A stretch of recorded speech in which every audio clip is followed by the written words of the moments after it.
In Green Day's song Longview, one of the lines is, "My mother says to get a job, but she don't like the one she's got."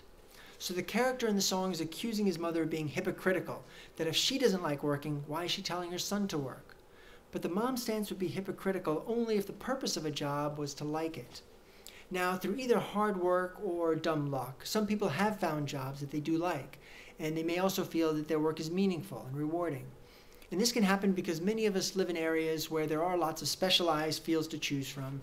And with that variety, sometimes we can find jobs we actually like. But the possibility of finding a job that we like is a bonus of today's world. It's not the purpose.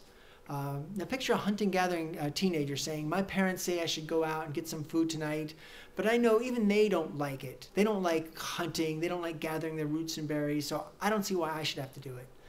Now the flaw in this argument may be a bit easier to spot than the flaw in the argument of the character in the Green Day song, but it is the same mistake.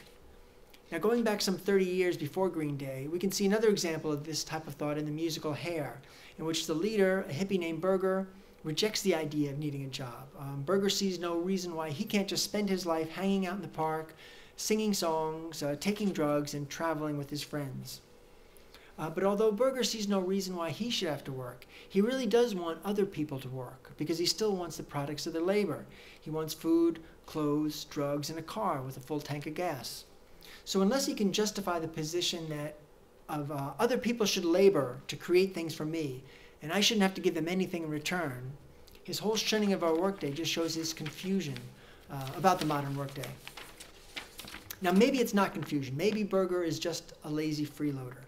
But even if he is just a lazy freeloader, it seems to me that his type of attitude would be less common if our labor and our immediate survival were more directly linked.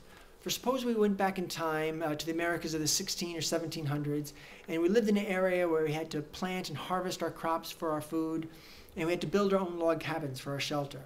Now, if the hippie character Berger were there, would it be likely that he would feel justified in spending half his waking day playing in the woods and spending the other half asking neighbors for food and shelter, figuring it's only fair while everyone else has so much and he has so little? My guess is that Berger and real-life characters like him, if they were in settings where the connection between our labor and survival were clear-cut, they would be much less likely to think of work as just something tedious and boring and to be avoided at all costs.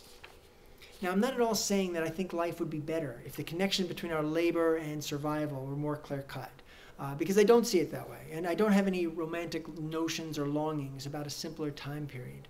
I happen to like living in a world with a reliable food supply and polio vaccinations, and with the World Wide Web.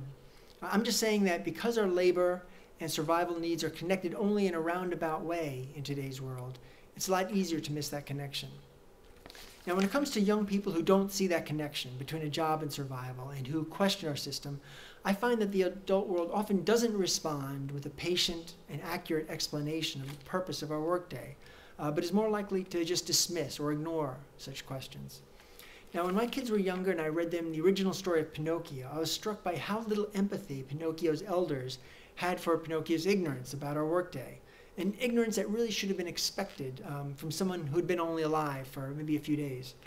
I'm going to read here a few lines from the dialogue between Pinocchio and the talking cricket. Now, this is a scene you won't find in the Disney version. One of the many changes that Disney makes is it calls the talking cricket Jiminy Cricket and makes Jiminy Cricket a major character. The talking cricket in the original only has a brief appearance. That's mainly because Pinocchio loses his temper with him and quickly squashes him. Anyway, I'm going to have to read the Pinocchio excerpt in a separate video because this camcorder I'm using takes up a lot of space, and if I make videos too much longer than 6 minutes, they just don't upload to YouTube.